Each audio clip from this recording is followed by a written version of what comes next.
আসসালামু আলাইকুম। মাসুম নূর আমেরিকার বাফেলো শহর থেকে। বাফেলোত খুব বেশি ঠান্ডা। আমি বর্তমানে যে লোকেশন আছি চিকতোয়াগা, এখানে হইল 2 ফারেনহাইট ওয়েদার। সেলসিয়াসের হিসাবে গেলে -17। সোজা কথা গরর বা আর একটা ফ্রিজ। গাড়ির ভিতরে ও গেটারেটর বোতল রাখা আছে, এটা পুরা আইস হয়ে গেছে গাড়ির ভিতরে থেকে। আর বাড়া থাকলে তো আর আইস হয়ে গেছে।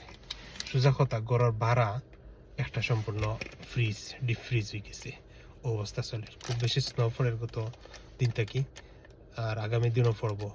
খুব বেশি ঠান্ডা, খালি যে বাফেলো শহরও ঠান্ডা ইলা নাই, নিউ ইয়র্ক শহরও ঠান্ডা। প্লাস আমরা ইন থেকে 2 থেকে 3 ঘন্টার রাস্তার ড্রাইভ টরন্টো শহর, এখানেও খুব বেশি ঠান্ডা। আল্লাহ আমরা হেফাজত করতা।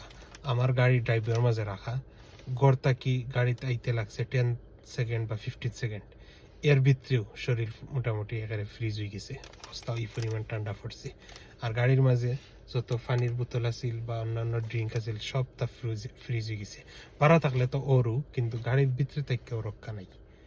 ধোকা কি অবস্থা হয়েছে। কিন্তু গড়ের ভিতরে আমরা ওকে আছি আলহামদুলিল্লাহ, কারণ আমেরিকার প্রত্যেক গড়ে তো হিট আছে। হিট থাকার কারণে গড়ের ভিতরে কোনো ঠান্ডা লাগে না, মানুষ সেফ আছে আলহামদুলিল্লাহ। কিন্তু বাড়াবাড়ানি বা বাড়াবাড়াই এটা কোনো লাগানো সম্ভব নয়, কারণ যে পরিমাণ ঠান্ডা পড়ছে, কয়েক মিনিট যদি একজন মানুষ আটে, সে অসুস্থ হয়ে যাব। আল্লাহ আমরা হেফাজত করতা। আসসালামু আলাইকুম।